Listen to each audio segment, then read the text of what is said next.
Media మిత్రులకు దాము సలామన్న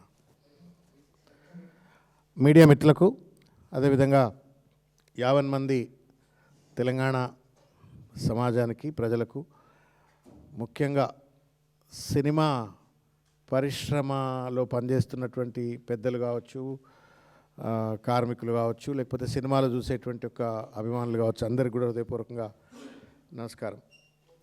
ఒక ముఖ్యమైనటువంటి ఒక అంశం మీద ఈరోజు ఈ పత్రికా సమావేశాన్ని పెట్టడం అవుతా ఉంది. కంచె చేను వేసినట్లుగా ఇవాళ తెలంగాణ రాష్ట్ర ప్రభుత్వం, ముఖ్యంగా ముఖ్యమంత్రి కనుసన్నల్లో పనిచేసేటువంటి కొంతమంది పెద్దలు ఇవాళ సినిమా పరిశ్రమ పైన పెద్ద ఎత్తున ఇవాళ జులుం చలాయిస్తూ ఉన్నారు. అదిరించా, బెదిరించా, నయాన్న, భయాన్న లొంగ తీసుకొని వాళ్ళ సినిమా పరిశ్రమ ద్వారా విచ్చలవిడిగా అవినీతికి పాల్పడుతూ డబ్బులు దండుకుంటున్నట్లుగా స్పష్టంగా కనబడతా ఉంది. నచ్చిన వాడికి నజరానా, నచ్చని వాడికి జుర్మానా, ఇది రేవంత్ రెడ్డి గారి యొక్క నయా ఫర్మాన్ లెక్క ఈరోజు వ్యవహరిస్తున్నటువంటి ఒక తీరు నవ్వాలనా ఏడవాలనా, ఇటువంటి భావదారిద్ర్యంతో ప్రతి దాంట్లో కూడా కమిషన్లు దండుకోవాలా అనేటువంటి ఒక నీచ వైఖరి ఉన్నటువంటి ఒక పెద్ద మనుషులు ఇవాళ ప్రభుత్వాన్ని నడుపుతూ ఉన్నారు. ముఖ్యమంత్రి కుర్చీలో కూర్చున్నారు అనటానికి చూస్తూ ఉంటే చాలా బాధ కలుగుతున్నటువంటి ఒక పరిస్థితి. వాస్తవానికి సినిమాటోగ్రఫీ యాక్ట్ ప్రకారంగా 1955 సినిమాటోగ్రఫిక్ యాక్ట్ ప్రకారంగా సినిమాకు సంబంధించినటువంటి ఒక ప్రదర్శన నిబంధనలు, నియమ నిబంధనలన్నీ కూడా జిల్లా కలెక్టర్ యొక్క ఆధీనంలో ఉంటాయి. గ్రేటర్ హైదరాబాద్ విషయానికి వచ్చినా, మున్సిపల్ కార్పొరేషన్స్ విషయానికి వచ్చినట్టయితే ఐదర్ హైదరాబాద్ కలెక్టర్ లేదు జిహెచ్ఎంసీ కమిషనర్ పరిధిలో ఉండాల్సినటువంటి ఒక పరిస్థితి. దురదృష్టం ఏంటంటే మీరు చూడండి, ఇది మనశంకర వరప్రసాద్ గారు అని పెద్దలు గౌరవనీయులు చిరంజీవి గారి నటించినటువంటి ఒక సినిమాకు సంబంధించి రేవంత్ రెడ్డి గారు ఇచ్చిన నజరానకు సంబంధించినటువంటి ఒక జీవో, ఇది memo number 94/P general AI 2026 dated 8/1/26. ఇది సైన్ చేసింది హోమ్ డిపార్ట్మెంటు ఈ జీవోని తీసుకొస్తూ ఉంది. సివి ఆనంద్ గారు ప్రిన్సిపల్ సెక్రటరీగా ఉన్నటువంటి ఒక వారు తీసినట్టుగా ఈ జీవో ఇచ్చినారు, ఈ మెమో ఇచ్చినారు.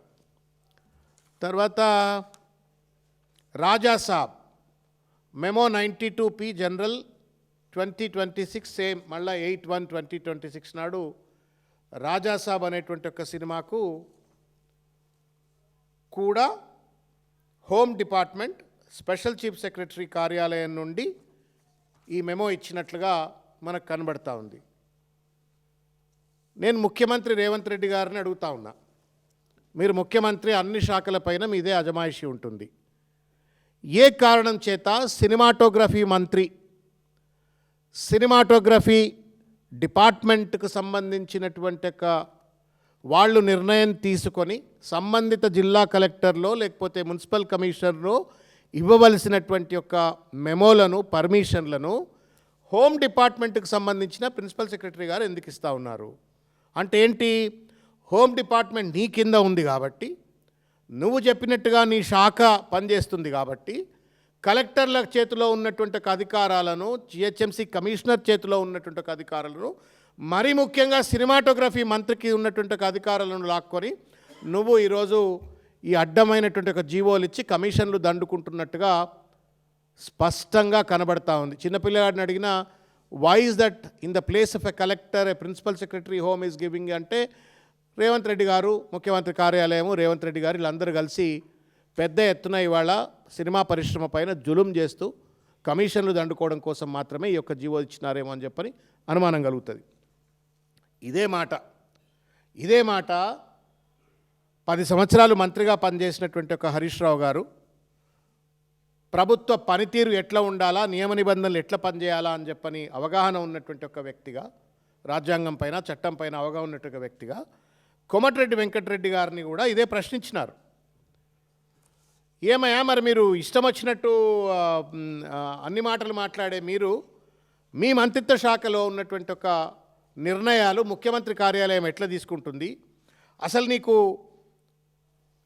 శాఖ పైన పట్టు ఉందా లేదా, నీకు తెలియకుండానే ముఖ్యమంత్రి నిర్ణయాలు తీసుకుంటున్నాడా, నువ్వు ఏ అలిగేషన్స్లో ఇన్వాల్వ్ అవుతుంటే నీ మంత్రిత్వ శాఖకు సంబంధించిన నిర్ణయాలు ముఖ్యమంత్రి కార్యాలయం ఎట్లా తీసుకుంటుంది, ముఖ్యమంత్రికి సన్నిహితులైనటువంటి వాళ్ళు ఎట్లా తీసుకుంటారు అని చెప్పని పెద్దలు హరీష్ రావు గారు మాట్లాడినారు.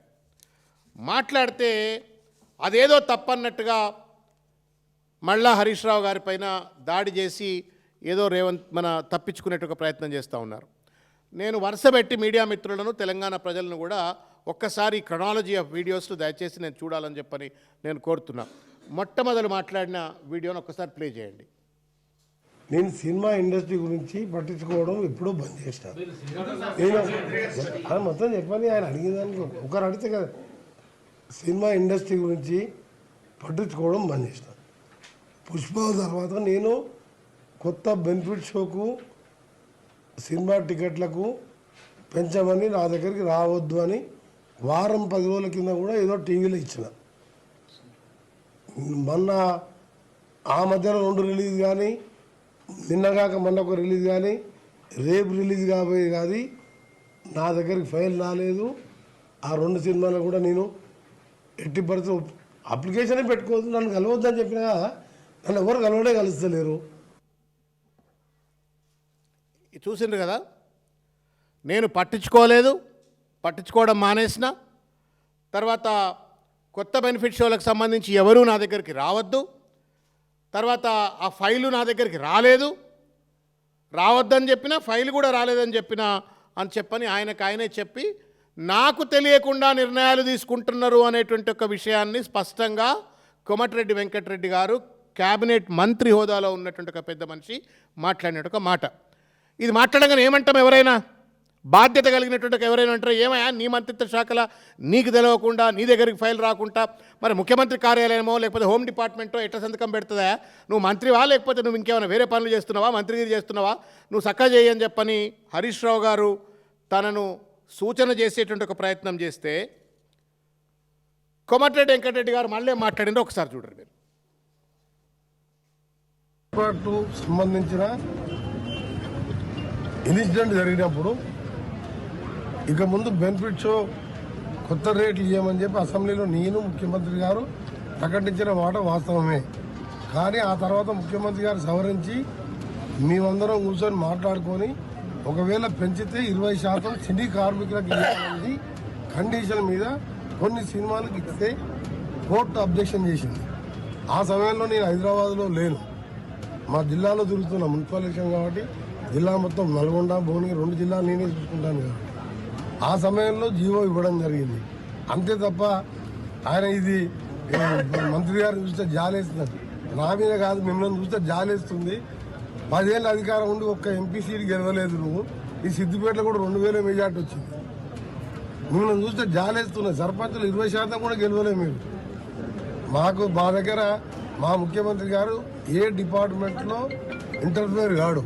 ఇది ఒక జాతీయ పార్టీ కాదు, రాజశేఖర రెడ్డి లాగా రేవంత్ రెడ్డి గారు కూడా సీనియర్ అయినా జూనియర్ అయినా మినిస్టర్ డిపార్ట్మెంట్లో ఇంటర్ఫియర్ కాడు. ఆ డిపార్ట్మెంట్ మినిస్టర్ తీసుకునేది ఫైనల్ నిర్ణయం. కానీ దానికి సంబంధించి ఆయన సినిమా ఇది గవర్నమెంటా, సర్కారా, సర్కస్ కంపెనీ ఇష్టం ఉన్నట్టు మాట్లాడుతున్నారు. అయినా కానీ వాళ్ళకి సమాధానం ఇవ్వాలి. మీకు స్పష్టంగా అర్థమైంది కదా. మొదటి వీడియోలో ఏమన్నాడు, రాజాసాబ్కి సంబంధించింది కానీ లేకపోతే మిగతా సినిమాల పేర్లు చెప్పకపోయినప్పటికీ కూడా నిన్నీ మధ్య కాలంలో ఇచ్చినటువంటి ఒక మెమోలన్నీ కూడా నాకు దగ్గరికి రాలేదు, నాకు తెలియదు, నేను ఏ నిర్ణయము తీసుకోలేదని చెప్పని పెద్ద మనిషి చెప్పిండు. హరీష్ రావు గారు ఇది తప్పు ఎట్లెట్లా చేస్తావా, నువ్వు మంత్రివా, నువ్వు లేకపోతే నువ్వు ఏం పని చేస్తున్నావు, మంత్రి పని చేయకుండా నీ డిపార్ట్మెంట్కి సంబంధించి నీ మంత్రిత్వ శాఖలో వేరే నిర్ణయాలు ఎట్లా తీసుకుంటున్నారు అని చెప్పని ప్రశ్నించి చేసి జరుగుతున్నట్టు ఒక తప్పిదాన్ని, కమిషన్ని, దోపిడిని, అవినీతిని ప్రశ్నించగానే మళ్ళా ఈ మాట మాట్లాడిండు. మీకేం అర్థమవుతుందో చెప్పండి, నాకు అర్థమైంది నేను చెప్తా. మొదటి వీడియోలో ఏమో అక్కసు నాకు తెలవకుండా ముఖ్యమంత్రి కార్యాలయంలో ఉన్న పెద్ద మనుషులో, ముఖ్యమంత్రి సన్నిహితులో ఇష్టం వచ్చినట్టుగా స్పెషల్ పర్మిషన్లకు నచ్చిన వాళ్లకు పెద్ద పెద్ద పర్మిషన్లు ఇచ్చేసి వాళ్లకు డబ్బులు వసూలు చేసుకోమని చెప్పని మెమోలు జారీ చేస్తున్నారు, వాళ్ళు కమిషన్లు దొబ్బుతున్నారు. నాకు మాత్రం కమిషన్లు రావట్లేవు అని చెప్పని ఫ్రస్ట్రేషన్ ఇండైరెక్ట్గా ఫస్ట్ వీడియోలో చెప్పిండు. హరీష్ రావు గారు మాట్లాడంగానే మొత్తానికి ఇది ఏందో అని చెప్పని అండర్ ద టేబుల్ కమిషన్లు సెటిల్ అయి ఉండొచ్చు, వచ్చిన డబ్బులన్నీ కూడా పంచుకోవడం జరిగి ఉండొచ్చు. మళ్ళీ ఇమీడియట్గా ఏమంటా ఉండు, ముఖ్యమంత్రి మా డిపార్ట్మెంట్లో జోక్యం చేసుకోడు అని చెప్పాడు. మరి ఈ హోంమంత్రిత్వ శాఖ నుండి వచ్చిన ఈ మెమోలు నీకు తెలిసి వచ్చినాయా కోమటిరెడ్డి వెంకటరెడ్డి గారు, తెలియకుండా వచ్చినాయా? మొదటి వీడియోలోనేమో నువ్వు అట్లా మొదటిసారి మాట్లాడినప్పుడేమో నాకు తెలియదు అన్నావు, రెండోసారి ఏమో మాకు తెలియకుండా రాదు, ముఖ్యమంత్రి గారు మా దాంట్లో జోక్యం చేసుకోరు అని చెప్పని మాట్లాడిందంటే మీ ఇద్దరి మధ్యన అండర్ టేబుల్ ట్రాన్సాక్షన్స్ ఏం జరిగినాయి, ఏం అండర్స్టాండింగ్ జరిగింది? ముఖ్యమంత్రి కార్యాలయంలో ముఖ్యమంత్రి సన్నిహితులు తీసుకున్నట్టు కమిషన్లో నీకు వాటా వచ్చిన తర్వాత నీ మాట మార్చినవా అని చెప్పని వాళ్ళ రేవంత్ రెడ్డిని ప్రశ్నించాల్సిన పరిస్థితి, కోమటిరెడ్డి వెంకటరెడ్డి గారిని ప్రశ్నించాల్సిన పరిస్థితి. గింత చిల్లరగా ప్రభుత్వాన్ని నడుపుతా ఉన్నారు వీళ్ళు, ఇంత చిల్లరగా ప్రభుత్వాన్ని నడుపుతూ కమిషన్లు, ప్రతి దాంట్లో కమిషన్లు, కాంట్రాక్ట్లలా కమిషన్లు, భూములు అమ్మితే కమిషన్లు, భూములు కొంటే కమిషన్లు, ఆఖరికి సినిమా ఇండస్ట్రీలో కూడా ఇట్లా కమిషన్లకు పాల్పడుతూ ఇవాళ విచ్చలవిడి దోపిడికి పాల్పడుతున్నటువంటి ఈ ప్రభుత్వాన్ని కర్రు కాల్చి వాత పెట్టాలా అని చెప్పని నేను సందర్భంగా ప్రజలకు విజ్ఞప్తి చేస్తూ ఉన్నాను. ఇవాళ నేను ఒక విషయం అడగదలుచుకున్నా ప్రభుత్వాన్ని. నీ పేరు చెప్పలేదు అని చెప్పని, పేరు గుర్తు రాలేదని, చెప్పలేదని కాదు పాపం, మెమరీ ఎవరికైనా డాష్ మీద ఒక్కోసారి స్లిప్ అవుతుంది. నీ పేరు గుర్తుకు రాలేదని చెప్పని ఒక సినిమా యాక్టర్ను జైలుకి పంపిస్తావు. ఒక సినిమా యాక్టర్ తల్లి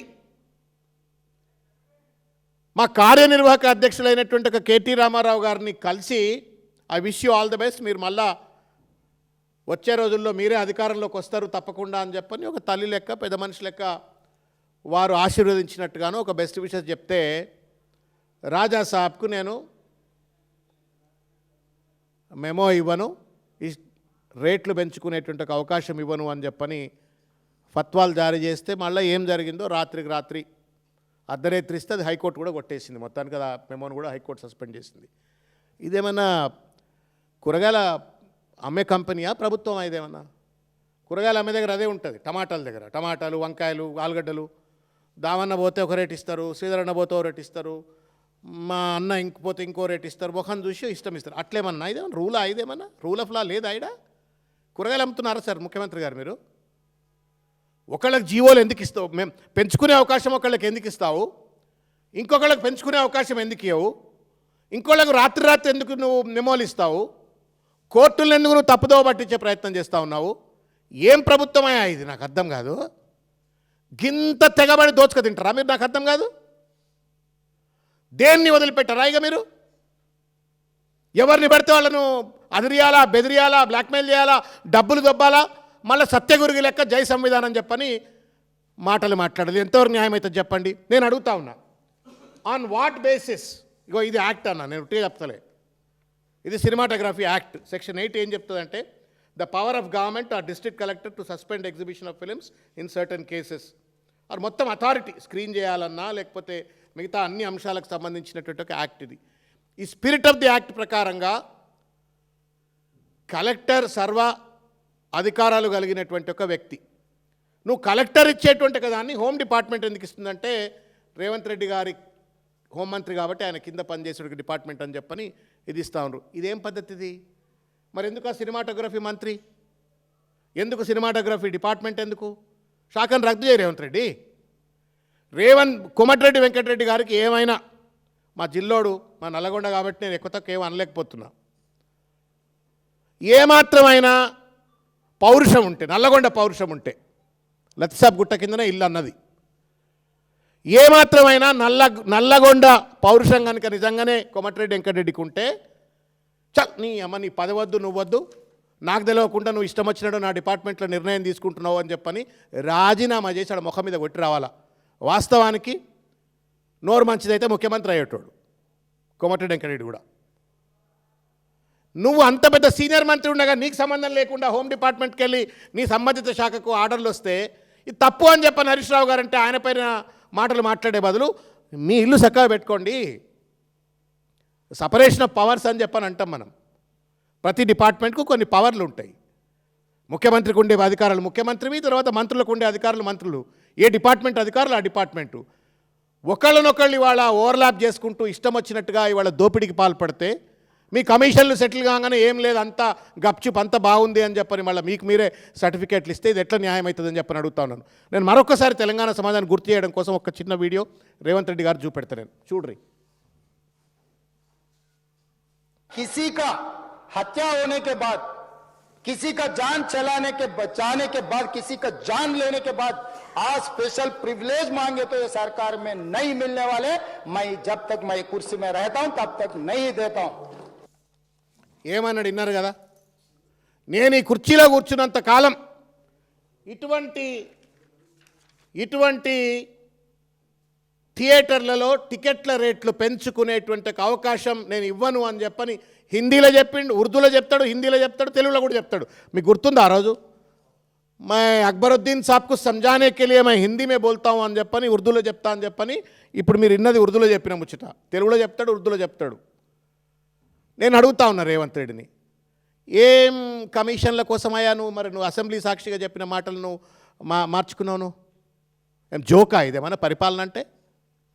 ఒకసారి ఒక ముఖ్యమంత్రి నోటి నుండి ఒక పదం వస్తే అది ప్రామాణికం, అది బైబిల్, అది ఖురాన్, అది భగవద్గీత, అంతకంటే ప్రామాణికతమైనటువంటిది. It's an order. అంత పెద్ద అసెంబ్లీలో అంత పెద్ద మాట చెప్పినాక వాళ్ళని అదిరించి బెదిరించి బ్లాక్మెయిల్ చేసి నచ్చినోనికి నజరానా, నచ్చనోనికి జుర్మానా, పేరు చెప్పకపోతే జైలుకు, బెస్ట్ విషయం చెప్పిన వాళ్ళకేమో అర్ధరాత్రి మెమోలు. ఏం పరిపాలన ఇది? ఇవాళ సినిమా పరిశ్రమ వాస్తవానికి చాలా ఇబ్బందుల్లో ఉంది. ఓటీటీ వచ్చిన తర్వాత ఎవడు థియేటర్కి పోయే కంటే ఎవరింట్లో వాడే కూర్చొని మంచిగా పక్క మీద పడుకొని 10 సినిమాలు చూస్తున్నారు రోజు. నెట్ఫ్లిక్స్ అంటారు, సోనీ అంటారు, ఇంకేదో అంటారు, మొత్తం ఓటీటీలు పెట్టుకొని సినిమాలు చూస్తూ ఉన్నారు. పరిశ్రమ ఆగమాగంలో ఉంది. కార్మికులు నానా ఇబ్బందుల్లో ఉన్నారు. సినిమా థియేటర్ ఓనర్లు చాలా పరేషాన్లో ఉన్నారు. నువ్వు నిజంగానే గనక ఈ మారుతున్నటువంటి ఒక సినిమా పరిశ్రమలకు సంబంధించినటువంటి ఒక పరిణామక్రమాన్ని అర్థం చేసుకొని ఆ పరిశ్రమను కాపాడి ఆ పరిశ్రమ పైనటువంటి ఒక లక్షలాది మంది వేలాది మంది సినీ నటులు కావచ్చు, లేకపోతే కార్మికులు కావచ్చు, 24 క్రాఫ్ట్స్ అంటాం, వాళ్ళందరినీ ఎట్లా ఆదుకోవాలా అని చెప్పని ఒక మంచి పాలసీలు విధానాలు తయారు చేయాల్సిన ఒక బాధ్యత ఉన్నటువంటి ఒక ప్రభుత్వం, ముఖ్యమంత్రి, సినిమాటోగ్రఫీ మంత్రి కమిషన్లకు ఎగబడి నచ్చినోనికేమో మెమోలు, నచ్చనోనికేమో జైళ్ళు అనేటువంటి ఒక రీతిలో వ్యవహరించడం ఎంతవరకు న్యాయం అవుతుంది? ఇవాళ हम भी अगर थिएटर को गए तो बड़े भाई సినిమా టికెట్ 200 రూపాయలు ఉంటే పాప్కార్న్ కొనుక్కుంటే 400 రూపాయలు, ఛాయ్ తాగితే 200 రూపాయలు. ఓ చిన్న కుటుంబం పోతే 2-3 వేల రూపాయలు తగ్గకుండా ఇవాళ దోపిడీకి గురి చేస్తూ ఉన్నారు. ఏ థియేటర్కి పోయినా దమ్ముంటే కోమటిరెడ్డి వెంకటరెడ్డి గారు, ముఖ్యమంత్రి గారు, ఆ థియేటర్లలో జరుగుతున్నట్టుగా దోపిడీని అరికట్టండి మీరు. దోపిడీ థియేటర్లలో. Film is always, cinema is always a common man entertainment industry. అది పేదవాడికి ఆహ్లాదం కలిగించేటువంటి, పని ఒత్తిడి నుండి వాడికి కొంత రిలీఫ్ ఇచ్చేటువంటి ఒక అద్భుతమైనటువంటి ఒక లో కాస్ట్ టూల్ అది. ఆ లో కాస్ట్ టూల్ను కాత ఇష్టం వచ్చినట్టు నచ్చినోనికి ఇష్టం వచ్చినట్టుగా నువ్వు జీవోలు ఇచ్చి నచ్చనోనికేమో రాత్రులు ఇచ్చి ఈ రకంగా వ్యాపారానికి దోపిడికి పాల్పడ్డట్టయితే నువ్వు పేదవాళ్లకు కనీసం సినిమా కూడా అందుబాటులో ఉండకుండా ఇవాళ విచ్చలవిడిగా పాల్పడతా ఉన్నావు. నేను అడుగుతా ఉన్నాను, ఈ అడహాక్నెస్ ఎందుకు నీకు? అఖండాకి ఎందుకు ఇస్తావు? రాజాసాబ్కి ఎందుకు ఇవ్వవు? చిరంజీవి గారి సినిమా పేరు ఏదో ఉంది, దానికి ఎందుకు ఇస్తావు? ఇంకో వాటికి ఎందుకు ఇవ్వవు? చిన్న సినిమాలకు ఎందుకు ఇవ్వవు? పెద్ద సినిమాలకు ఎందుకు ఇస్తావు? బడా బాబులకు ఎందుకు ఇస్తావు? ఇంకోళ్ళకి ఎందుకు ఇవ్వవు? యూనిఫార్మిటీ కావాలా అని చెప్పని కోర్టులు మత్తుకుంటా ఉన్నాయి. There are several cases pending in the high court today, several cases. చాలా రిట్ పిటిషన్స్ పెండింగ్లో ఉన్నాయి, కోర్ట్స్కి అడుగుతూ ఉన్నాయి. మీరు ఊకేందా రోజుకు ఒక మెమో పట్టుకొచ్చి మమ్మల్ని ఎందుకు కోర్టులలో రిట్లేసి మా టైం అంతా ఖరాబ్ చేస్తూ ఉన్నారు. మీరు ఒక కామన్ పాలసీ పట్టుకరండి, ఒక బేసిస్ పట్టుకరండి. ఏ ప్రాతిపదిక మీద ఏ సినిమాకు మీరు ఈ రకంగా ధర పెంచుకోవడం కోసం అవకాశం ఇస్తారు అని చెప్పని పాలసీ పట్టుకరండి అంటే తెస్తామని చెప్పని గంగిరెద్దులు తలూపినట్టుగా ప్రభుత్వానికి సంబంధించినట్టుగా జీపీలంతా కోర్టులో చెప్తారు. మళ్ళీ బయటకు వచ్చిన తర్వాత కుక్కతో ఒక గుండ్రాయి కట్టిన చక్కగా కాదన్నట్టుగా అడ్డమైనగా రాత్రి అగ్రిమెంట్లు, అర్ధరాత్రి మెమోలు ఇస్తూ ఉన్నారు, మోసం చేస్తూ ఉన్నారు. దానికి కోమటిరెడ్డి వెంకటరెడ్డి గారు లాంటి వాళ్ళు నల్లగొండ బిడ్డ, పౌరుషం ఉంటే రాజీనామా చేయి, లేకుంటే ఈ ముఖ్యమంత్రి కార్యాలయము ముఖ్యమంత్రి సన్నిహితులు ఎందుకు ఇన్వాల్వ్ అవుతున్నారు ఇంట్లో అని చెప్పని నిలనది. అది లేకుండా తప్పుపట్టినటువంటి ఒక హరీష్ రావు గారి పైన బీఆర్ఎస్ పార్టీ పైన దాడి చేస్తే దీనివల్ల నీకు లాభం జరగదు, ప్రజలకు లాభం జరగదు. సినిమా పరిశ్రమను ఈ దోపిడీ నుండి కాపాడాలని చెప్పని నేను ముఖ్యమంత్రి గారికి నేను విజ్ఞప్తి చేస్తున్నా. కంచె చైన్ వేసినట్టుగా ఉంది మీ పరిస్థితి. Being a chief minister, being a home minister, మీరు హోమ్ డిపార్ట్మెంట్ని అడ్డం పెట్టుకొని వాళ్ళ ఈ రకమైన దోపిడీకి పాల్పడడం న్యాయం కాదు. ప్రజలు అన్నీ గమనిస్తున్నారు. సరి అయిన సమయంలో సరి అయిన రీతిలో కర్రు కాల్చి మీకు కూడా వాత పెడతారు. Thank you.